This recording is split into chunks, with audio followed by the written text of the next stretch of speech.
Hello, this is Jeff Scott. I have been coming into Data Dimensions on Fridays for the last, I don't know, 7 or 8 weeks, and been lecturing, talking, whatever, evangelizing, whatever you want to call it, about security and secure coding. And I'm decided to take the lectures that I've been giving, and I've decided to tape them and put them out on my YouTube channel also. So this is the first one, and the first thing I want to do in here, and this lecture, I'm going to go through a couple sets of PowerPoints, but it's going to be fairly short, probably not much more than 10 minutes or so. So the first thing I want to do is go over OWASP's top 10 security threats for 2013. And OWASP, which is a security organization, they come out with their top 10 security threats annually. You notice it's 2013. The 2014s are either out soon or I don't think they're out yet. The last time I checked, they weren't. But you'll find that although there's differences as you go on from year to year, there's a lot of stuff that remains the same or pretty constant as well. So let's take a look at some of the stuff that's in here. There's the link for it if you're interested. So if we come out there they are. Okay.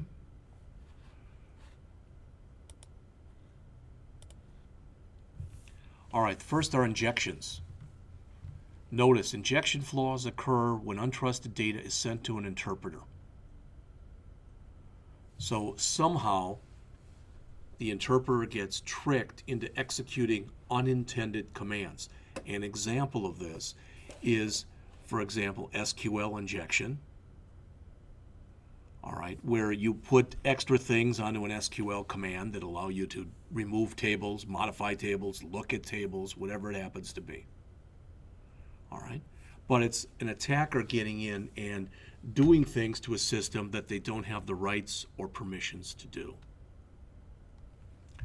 Number 2, broken authentication and session management. So if authentication and session management are not implemented correctly, if you use a get when you should be using a post, or if somebody is able to tunnel through your post and find sensitive information, things like passwords, things like session tokens where they can do session hijacking and in all honesty basically become you. Cross-site scripting. When an app takes untrusted data and sends it to a web browser without proper validation. So for instance, if you've got an HTML form and you don't do validation on it, and you don't run a command in there like for example the PHP command HTML entities, which turns every less than sign into an ampersand LT semicolon. All right, so if I'm going to try to see if I can exploit a form, I can come into the first field in the form, and I can put a script tag in there, just put an alert that says hello. But if it comes out on the screen, and if I get a JavaScript alert that says hello, that means that particular form is vulnerable to cross-site scripting. As it says, it will allow attackers to execute scripts in the browser, which can do all sorts of different things. From just from being kind of a pain to being very menacing or malicious in nature. Number 4, insecure direct object references. It says it occurs when a developer exposes a reference to an internal implementation object. So somehow you set up a reference to a file, a directory, a database key. It could be an object itself, and you're not doing any access control checks, so other people can look at the same thing. Security misconfiguration. As it says, secure settings should be defined, implemented, and maintained. Software should be kept up to date. That means when you get patches, you apply those patches. Number 6, sensitive data exposure.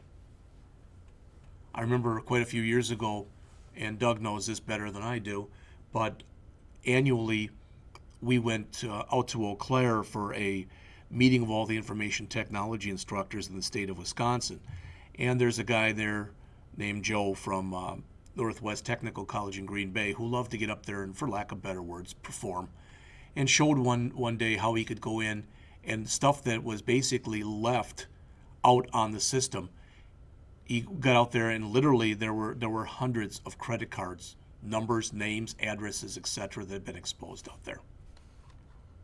As it says, sensitive data deserves extra protection, such as encryption at rest or in transit. Number 7, missing function level access control. It says most web apps verify function level access rights before making it visible in the UI, but the app must perform similar access control checks on the server. Number 8, CSRF, or cross-site request forgery. As it says, this attack forces a logged-on victim's browser to send a forged HTTP request. So you think you're going to one site, you're really going to another.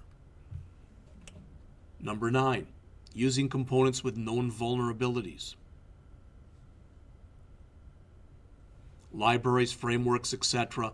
almost always run with full privileges. If they can be exploited, there's serious things that can happen: data loss, server takeover, etc. Finally, number 10, unvalidated redirects and passwords. Without proper identification, set yourself up for phishing attacks, send you out to a site that's not a real site, etc. So that's the first one, and there's just one more that I wanted to show you as well here. All right, and these are some secure coding practices from CERT. All right, so let's take a look at these. Again, not very long. Let's take 5 minutes or so to go over. Validate input. Just assume all input is evil, especially input you get from external data sources. Number 2, heed compiler warnings. They're there. The warnings are there for a reason. Compile code with the highest warnings available. And eliminate warnings, because to me, I was always taught that a warning is a bug in waiting, or an error in waiting. Number 3, architect and design for security policies. Look at the example there. If your system requires different privileges at different times, consider dividing the system into distinct intercommunicating subsystems, each with an appropriate privilege set. Let's look at it even simpler. Let's say that I've got minimal permissions on a system, but for some reason today I need to have higher permissions than I normally have. Then an administrator should temporarily grant me the higher permissions. I should do my thing, and when I'm done, my permissions should be downgraded to what they were before I did whatever it is I had to do. Number 4, keep it simple. I always stress this to students.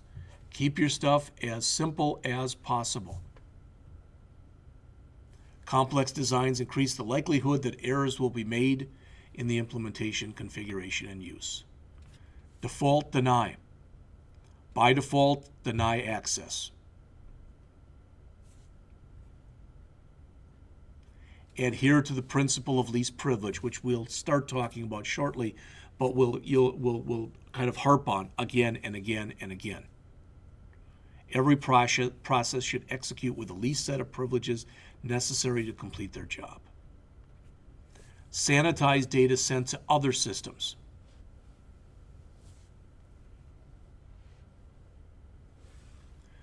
Practice defense in depth.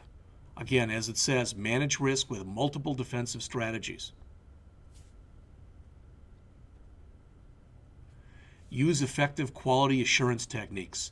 We'll talk about things like fuzz testing, pen testing, etc. Have independent security reviews. As it says here, external reviewers can bring an independent perspective. Adopt a secure coding standard if you don't have one already. Define security requirements. And do this early in the development life cycle.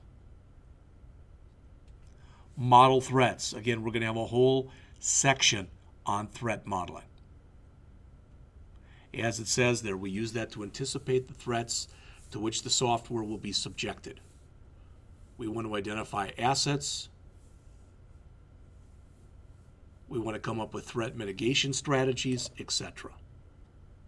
And that's it.